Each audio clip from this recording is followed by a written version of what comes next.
hope you will think well of me once I am gone, and that you will remember I tried to be kind to you." "You were unfailingly kind, mistress," the scribe managed to say before breaking down. She took him by his shoulders and hugged him momentarily before turning back to Paxon. "Help me to board," she ordered. It was done in moments. Standing with the Ardris and Isaturin, Paxon watched the trolls raise the light sheaths and release the mooring lines. He heard the diapson crystals begin to power up, snugged down in their past tubes, warm with the flow of energy siphoned down by the radiant drawers. He watched the sails billow out in the midday breeze, and then they were lifting away, rising into clouds banked overhead, thick and fluffy against a deep blue sky. Below, Paranor's walls and towers grew small against the green of the surrounding forests, and as the airship shifted course south, they faded and were gone. "The last time," Afanglo whispered, mostly to herself, though Paxon heard the words clearly. Isaturin moved away toward the bow, leaving the Ardris with the Highlander. Paxon watched him go. He had noted the other's deep reticence during their boarding, and he believed the High Druid was dealing with these final hours in the best way he knew how. But still he was struggling, his path uncertain. Paxon could not blame him. His own emotions were edgy and raw, his sense of place and time rocked by his own reluctance to accept the inevitable.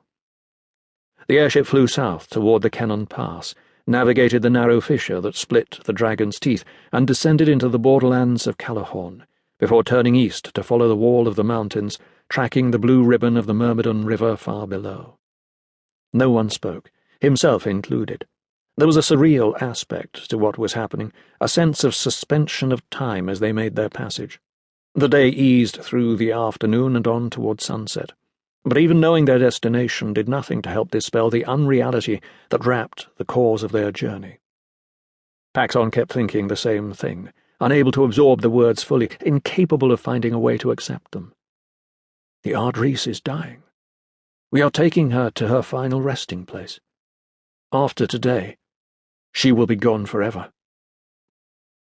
There had never been a time in the collective memory of living men and women when Afanglo Elesadil hadn't been a part of their lives. She had been as immutable and enduring as the land itself, a presence unaltered by events or the passing of the years.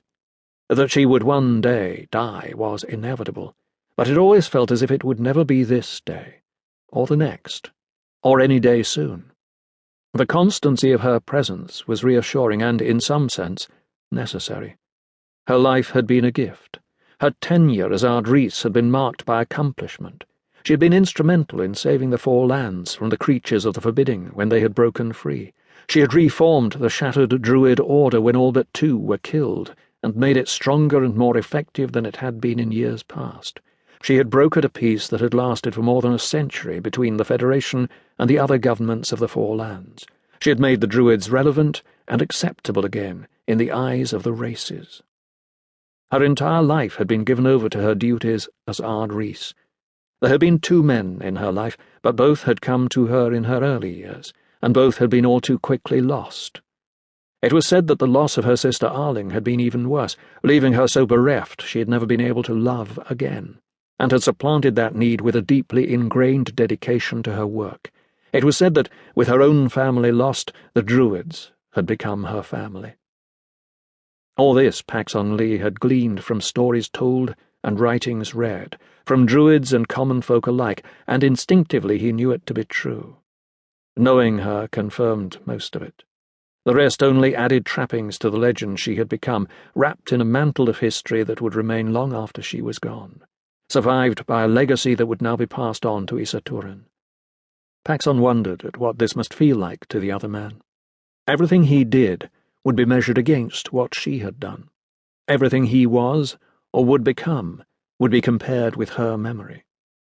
He would not wish that on himself, he thought. He would not wish that on anyone.